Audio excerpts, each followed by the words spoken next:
ರಾಜಕೀಯ ನಾಯಕ ಬಂದು ಭಾಷಣ ಮಾಡಿದ್ರು, ಕಾರ್ಯಕ್ರಮ ಮುಗಿಯಿತು. ಕಾರ್ಯಕ್ರಮ ಮುಗಿದ 2 ದಿನಗಳ ನಂತರ ಅದೇ ಜಾಗವನ್ನು ಶುದ್ಧೀಕರಣ ಮಾಡಲಾಗಿತ್ತು ಮತ್ತು ಗಂಗಾಜಲವನ್ನು ಸಿಂಪಡಿಸಿ ಹವನಗಳನ್ನು ಮಾಡಿದ್ರು ಅಂತ ವೈರಲ್ ಆಗ್ತಿದೆ ಸುದ್ದಿ.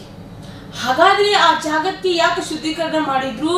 ಅಷ್ಟಕ್ಕೂ ಆ ಜಾಗ ಧಾರ್ಮಿಕ ಕಾರ್ಯಕ್ರಮಕ್ಕೆ ಅಷ್ಟೇ ಸೀಮಿತವಾಗಿತ್ತ ಅಥವಾ ಜಾತಿ ತಾರತಮ್ಯ ಆರೋಪವಿದೆಯಾ? ಇದರ ಸಂಪೂರ್ಣ ಮಾಹಿತಿಯನ್ನು ನಾ ಈ ವಿಡಿಯೋದಲ್ಲಿ ನಿಮ್ಗೆ ಕೊಡ್ತಾ ಹೋಗ್ತೀನಿ.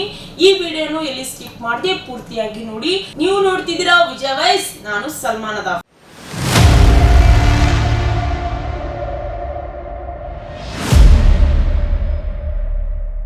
ಮೊದಲು ಘಟನೆ ನಡೆದಿದ್ದು ಎಲ್ಲಿ?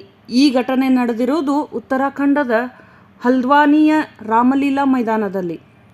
ಆಗಸ್ಟ್ 8ರಂದು ಕಾಂಗ್ರೆಸ್ ಅಧ್ಯಕ್ಷ ಹಾಗೂ ರಾಜ್ಯಸಭೆಯ ವಿರೋಧ ಪಕ್ಷದ ನಾಯಕ ಮಲ್ಲಿಕಾರ್ಜುನ್ ಖರ್ಗೆ ಅವರು ಇದೇ ರಾಮಲೀಲಾ ಮೈದಾನದಲ್ಲಿ ಕಾಂಗ್ರೆಸ್ನ ವಿಜಯ ಶಂಖನಾದ ರ್ಯಾಲಿಯಲ್ಲಿ ಭಾಗವಹಿಸಿ ಭಾಷಣ ಮಾಡಿದ್ದರು.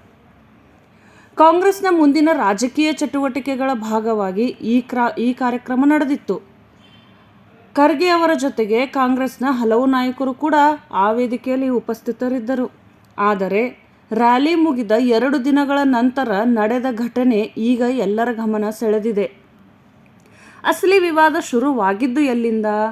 ಆಗಸ್ಟ್ 10ರಂದು ಶ್ರೀರಾಮ ಸೇನಾ ಧರ್ಮಾರ್ಥ ಸೇವಾ ನ್ಯಾಸಕ್ಕೆ ಸಂಬಂಧಿಸಿದವರು ರಾಮಲೀಲಾ ಮೈದಾನದಲ್ಲಿ ಶುದ್ಧೀಕರಣ ಹವನ ನಡೆಸಿದರು ಎಂದು ವರದಿಯಾಗಿದೆ. ಹವನ ನಡೆಸಿ ಗಂಗಾಜಲ ಸಿಂಪಡಿಸಿ ಸ್ಥಳವನ್ನು ಶುದ್ಧೀಕರಿಸಲಾಯಿತು ಎಂಬ ವಿಚಾರವೂ ಹೊರಬಂದಿದೆ. ಇದಾದ ಬಳಿಕ ಈ ಘಟನೆ ಸಾಮಾಜಿಕ ಜಾಲತಾಣದಿಂದ ಹಿಡಿದು ರಾಜಕೀಯ ವಲಯದವರೆಗೂ ಭಾರೀ ಚರ್ಚೆಗೆ ಕಾರಣವಾಯಿತು. ಆದರೆ ಯಾಕೆ ಶುದ್ಧೀಕರಣ ಮಾಡಿದರು? ಇಲ್ಲೇ ಇದೆ ಈ ಸುದ್ದಿಯ ಪ್ರಮುಖ ಟ್ವಿಸ್ಟ್.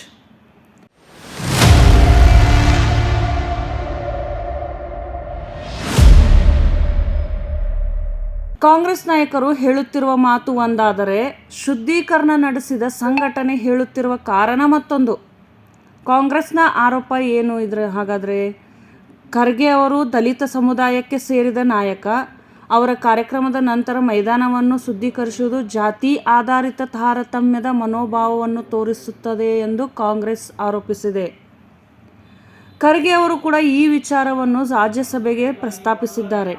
ತಮ್ಮ ಭಾಷಣ ನಡೆದ ಸ್ಥಳವನ್ನು ತಮ್ಮ ಉಪಸ್ಥಿತಿಯ ನಂತರ ಶುದ್ಧೀಕರಿಸುವ ಘಟನೆ ಅಸ್ಪೃಶ್ಯತೆಯ ನೋವನ್ನು ನೆನಪಿಸಿದೆ ಎಂದು ಅವರು ಹೇಳಿದ್ದಾರೆ. ಈ ಘಟನೆಗೆ ಸಂಬಂಧಿಸಿದವರ ವಿರುದ್ಧ ಕಾನೂನು ಕ್ರಮ ಕೈಗೊಳ್ಳಬೇಕು ಎಂದು ಅವರು ಒತ್ತಾಯಿಸಿದ್ದಾರೆ. ಆದರೆ ಶುದ್ಧೀಕರಣ ಮಾಡಿದವರು ಏನು ಹೇಳುತ್ತಾರೆ? ಇದು ಇಲ್ಲಿ ಇನ್ನೊಂದು ಪ್ರಮುಖ ಅಂಶ. ಶ್ರೀರಾಮ ಸೇನೆ ಪರವಾಗಿ ಕೇಳಿಬಂದಿರುವ ಹೇಳಿಕೆಯ ಪ್ರಕಾರ ಖರ್ಗೆ ಅವರ ಜಾತಿಯ ಕಾರಣಕ್ಕಾಗಿ ಶುದ್ಧೀಕರಣ ಮಾಡಿಲ್ಲ ಎಂಬ ವಾದವಿದೆ. ಅವರ ಪ್ರಕಾರ ರಾಮಲೀಲಾ ಮೈದಾನವು ಧಾರ್ಮಿಕ ಮತ್ತು ಸಾಂಸ್ಕೃತಿಕ ಕಾರ್ಯಕ್ರಮಗಳಿಗೆ ಸಂಬಂಧಿಸಿದ ಸ್ಥಳ. ರ್ಯಾಲಿಯಲ್ಲಿ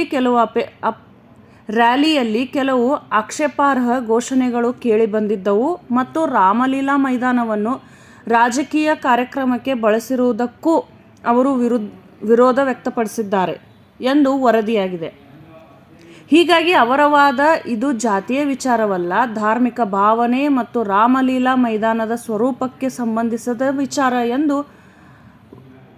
ಇದು ಜಾತಿಯ ವಿಚಾರವಲ್ಲ, ಧಾರ್ಮಿಕ ಭಾವನೆ ಮತ್ತು ರಾಮಲೀಲಾ ಮೈದಾನದ ಸ್ವರೂಪಕ್ಕೆ ಸಂಬಂಧಿಸಿದ ವಿಚಾರ. ಅಂದರೆ ಒಂದು ಘಟನೆಗೆ 2 ವಿಭಿನ್ನ ವಿವರಣೆಗಳು. ಹಾಗಾದರೆ ಬಿಜೆಪಿ ಏನು ಹೇಳಿದೆ? ಈ ವಿವಾದದಲ್ಲಿ ಬಿಜೆಪಿ ಹೆಸರು ಕೂಡ ಕೇಳಿಬಂದಿದೆ. ಕೇಂದ್ರ ಸಚಿವ ಹಾಗೂ ಬಿಜೆಪಿ ಹಿರಿಯ ನಾಯಕ JP ನಡ್ಡಾ ಈ ಘಟನೆಗೆ ಬಿಜೆಪಿಗೆ ಯಾವುದೇ ಸಂಬಂಧ ಇಲ್ಲ ಎಂದು ಹೇಳಿದ್ದಾರೆ. ಅದೇ ವೇಳೆ ಘಟನೆ ಬಗ್ಗೆ ತನಿಖೆ ನಡೆಸಿ ಸೂಕ್ತ ಕ್ರಮ ಕೈಗೊಳ್ಳುವುದಾಗಿ ರಾಜ್ಯಸಭೆಯಲ್ಲಿ ಭರವಸೆ ನೀಡಿದ್ದಾರೆ. ಕೊನೆಯಲ್ಲಿ ಹೇಳೋದಾದರೆ, ರಾಮಲೀಲಾ ಮೈದಾನದಲ್ಲಿ ನಡೆದದ್ದು ನಿಜವಾಗಿಯೂ ಧಾರ್ಮಿಕ ಆಚರಣೆಯ ಅಥವಾ ಜಾತಿ ತಾರತಮ್ಯದ ಸಂಕೇತವಾ?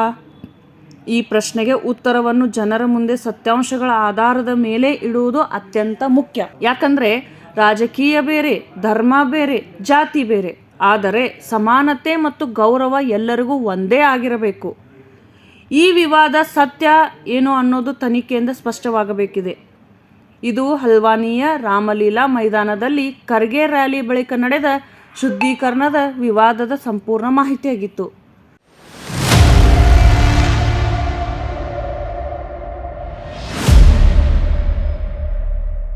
ವೀಕ್ಷಕರೇ, ನೋಡಿದ್ರಲ್ಲ, ಇದರ ಬಗ್ಗೆ ಸಂಪೂರ್ಣ ಮಾಹಿತಿಯನ್ನು ನಾವು ಈ ವಿಡಿಯೋದಲ್ಲಿ ನಿಮಗೆ ಕೊಟ್ಟಿದ್ದೇನೆ.